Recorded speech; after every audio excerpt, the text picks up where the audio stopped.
What's going on, guys? My name is Tommy. Welcome back to the channel. It's time once again for another episode of the Forgotten Race Review. Today, Mr. AAA1E2R3.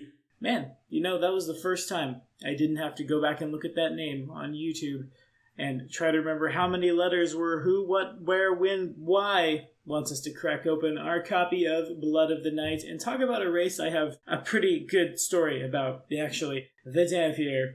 If you guys are liking what you're seeing, remember to hit that like and subscribe button. And hey, got a request? Remember, patrons get to jump the line. One of the many perks of being super awesome. Hey, speaking of super awesome, today, this episode of the Forgotten Race Review was brought to you in part by Josh King. Thanks for your help, man. Thank you for your time, your friendship, for punching things as a playtest barbarian. But now, let's dive in. So, in the folklore of the Balkans, a Dhampir, and I believe I'm pronouncing that right, is a creature that is the result of a union between a vampire and a human. Generally speaking, this is male vampires and female humans, but of course, exceptions exist. Nevertheless, in the Balkans, it was believed that male vampires had a great desire for women, so a vampire would return to have intercourse with his wife or with a woman he was attracted to in life.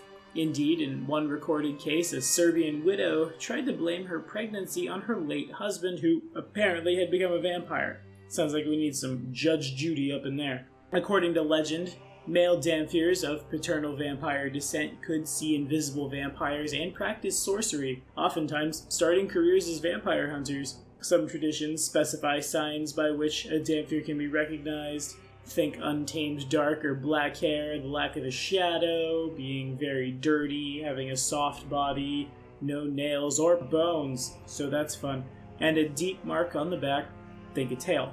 In Pathfinder, it's basically a one-to-one. A Dhampir is the child of a humanoid and a vampire. Of course, as one might imagine, few women voluntarily desire to breed with a vampire, and even less vampires have the proper vitality, being, the undead, to be fertile. So the unnatural conception that results in a Dhampir is incredibly rare and usually pretty dangerous. Many Dhampirs die unborn at the hands of distraught mothers or grim-faced vampire hunters, or inadvertently they kill their mothers before they come to term, expiring in stale wounds. Those who survive to be born are pained upon emergence at the sudden light of the outside world, as well as either the horror of those expecting a normal child, or the gleeful evil of their wicked parents. The Dhampir benefits from all the grace of their immortal parent, just as they're plagued by their aversions. Even if maltreated and malnourished, the Dhampir will grow tall and lean. Their sharp, angular features accentuate the best parts of mortality, while flawless skin hides their age. To mortals, the combination is captivating, although in sunlight, a Dhampir's sensitivity to light encourages them to hunch, giving them a shrunken and sickly look. Now, as of Blood of the Night, in addition to the vanilla Dhampir, much like we see in all of our splat books, we have varied heritages for your Dhampir character depending on from what sort of vampire they sprang, be it a young Sure-born, a Moroi-born, Nosferatu-born, Vitala-born, and a scion of the King of Vampires as well, think Vampire Hunter D. But today, we're going to cover just the vanilla Dhampir, which comes of age around 20 years old. Though, of course, that number can be raised or lowered depending on the nature of your humanoid parentage. The same is true for our height and weight of both genders. We imagine the Dhampir whose mom was an orc will be much taller and broader than the Dhampir whose mom was a gnome. The same is true for the maximum age. A Dhampir lives 70 plus 2d20 years, same as a human, 100% flavored off your parents' race. Now, for the ability scores and stuff. The vanilla Dhampir gains a +2 to its dexterity and charisma, not unlike, every race in Pathfinder, but a -2 to its constitution. These guys are known to be fast and seductive, but their bond to the undead impedes their mortal vigor. More on that in a second. Dhampirs are humanoids with the Dhampir subtype. They're medium creatures with a base speed of 30 feet, low light vision, and dark vision out to 60 feet. The Dhampir also receives a +2 racial bonus on bluff and perception, as well as a +2 racial bonus on saving throws against disease and mind-affecting effects. Now, all Dhampir have a weakness. The vanilla Dhampir is light sensitive. The Dhampir is dazzled in areas of bright sunlight or within the radius of a daylight spell, and in addition, this is one of the very few races available to players with negative energy affinity. What that means is that a Dhampir reacts to positive and negative energy in an opposite fashion. The cure spell will hurt or kill the Dhampir. The inflict spell will mend their wounds.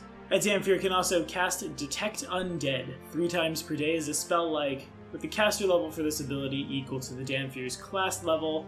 And in addition, a Dhampir takes no penalties from energy drain effects, though it can still be killed if it gets more negative levels than it has hit dice. After 24 hours, any negative levels a Dhampir takes are removed without the need for an additional save. Okay, so I've got a lot to say about this race. First off, when our Doomsday Dawn playthrough wraps up, we're picking up Carrion Crown, and Chewie, that guy who played a goblin who blew stuff up with fireballs, who's also died a lot in our playthroughs. If you've been watching, follow this card right up here, by the by. We'll get you started on the Pathfinder playtest adventure from jump, but he'll be playing a Dhampir Vampire Hunter, the class, from the Vampire Hunter Splat book, and I'm super looking forward to that because the last time I GM'd for a Dhampir was for a group of players who were 100% new to the game. Now, I'll always say that that's a really good experience for a GM to have in their belt. To make a campaign, even if it's just a short one, for people who are new to the tabletop role-playing hobby, especially younger ones, if the ability strikes you, the stars align, things of that nature. An old friend of mine once said that it was really important that those players get the best kind of game possible because whether that game succeeds or fails dictates how long they stay in the hobby.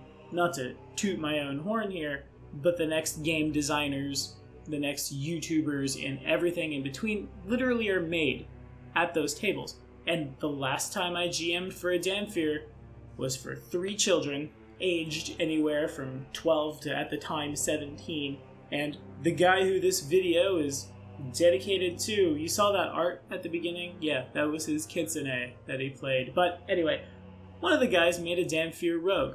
And that's how the party learned all about positive and negative energy, because when said Dhampir rogue fell out of a tree, busted their head, went to dying, here comes the paladin with a lay on hands, and very, very close to the end of Christinia's career, just right there. Which is also more hilarious because that group ended up not working out, but I stole, as he was the oldest, that player for my longer running game. We used a dungeon, I won't say where, but I will say it's in Jade Regent at the end, that casts harm on you as you enter said dungeon, so everyone's taking 150 damage to walk in. Not the Dhampir. Dhampir's going to full. Felt good. I have a Dhampir swashbuckler in my back pocket that I'd really like to play. Right now I just don't have the time to tack on other games, but if I were to play a race like this, and truly the half-humanoid races are my favorites, I think that's really the idea. Wander town to town as a traveling swordsman, use the surname of a famous vampire cult or family or coven, or, well, that's hags, I guess, you get the idea. On and on and on until you draw the attention of said vampires and then stake them with your rapier. That works, right? Put a stake on your rapier. It'd be great.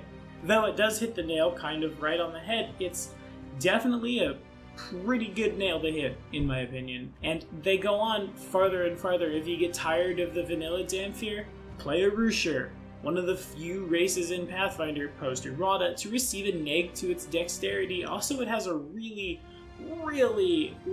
good trait available to it. You know what, we're not talking about this race today, but here's one for free.